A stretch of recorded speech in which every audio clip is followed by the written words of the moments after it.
Fall, coordonnateur de l'histoire générale du Sénégal. Très bien.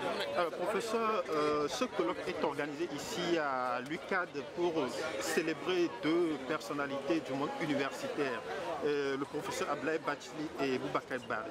Que représentent ces deux personnalités-là pour l'Afrique, pour le Sénégal? Vous savez, quand on parle d'Abdoulaye Bathily et de Boubacar Bari, on est obligé d'abuser des superlatifs.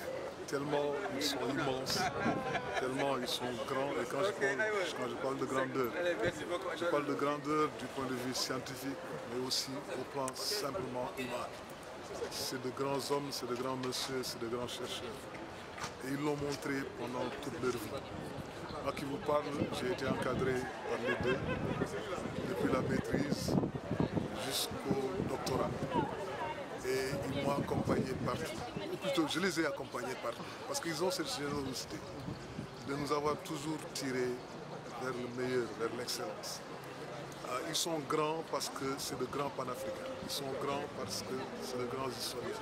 Ils sont pionniers sur tous les registres de l'histoire africaine.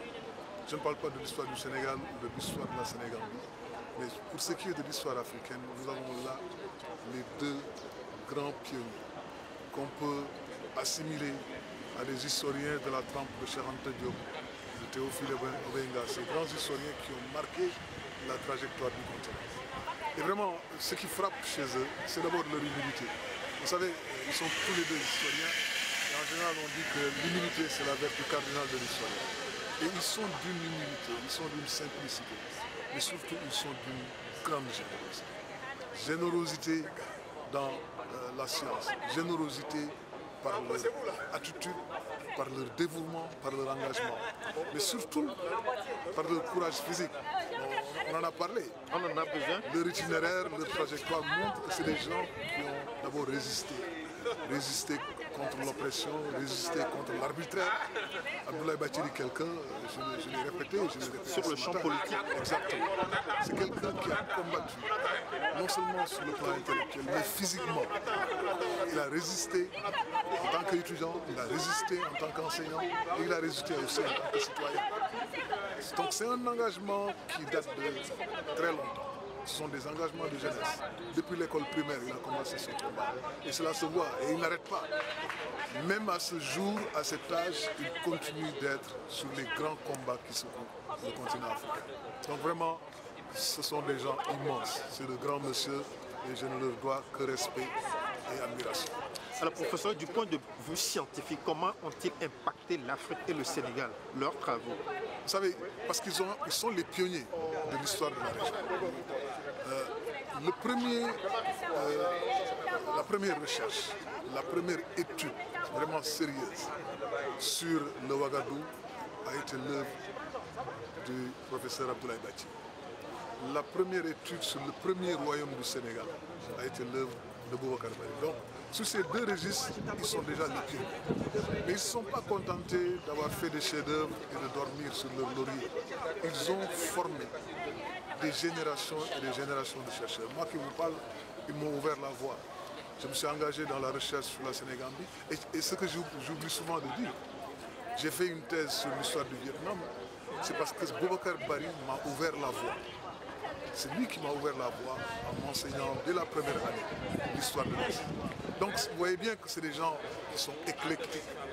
Et cet éclectisme se traduit dans la production scientifique qu'ils nous ont léguée, mais aussi dans le nombre de personnes qu'ils ont su former, non seulement au Sénégal, mais à travers le monde. Donc vraiment, c'est d'immenses personnalités. Et moi, je me réjouis de participer à cette commémoration parce qu'ils le méritent. Ils le méritent encore. Pensez-vous que la relève est bien assurée par ceux qu'ils ont formés? Non, il faut voir un peu l'engagement de tous les jeunes, de toutes les générations que vous voyez dans cette salle. Vous voyez des étudiants qui sont en master, des étudiants qui sont même en première année.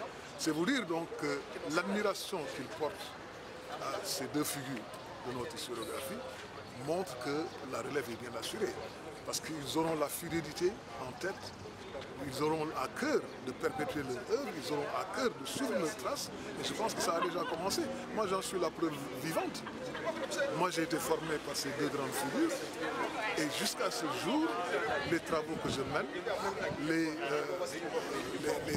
organisations que je dirige, pour l'essentiel, sont inspirées par leur propre trajectoire.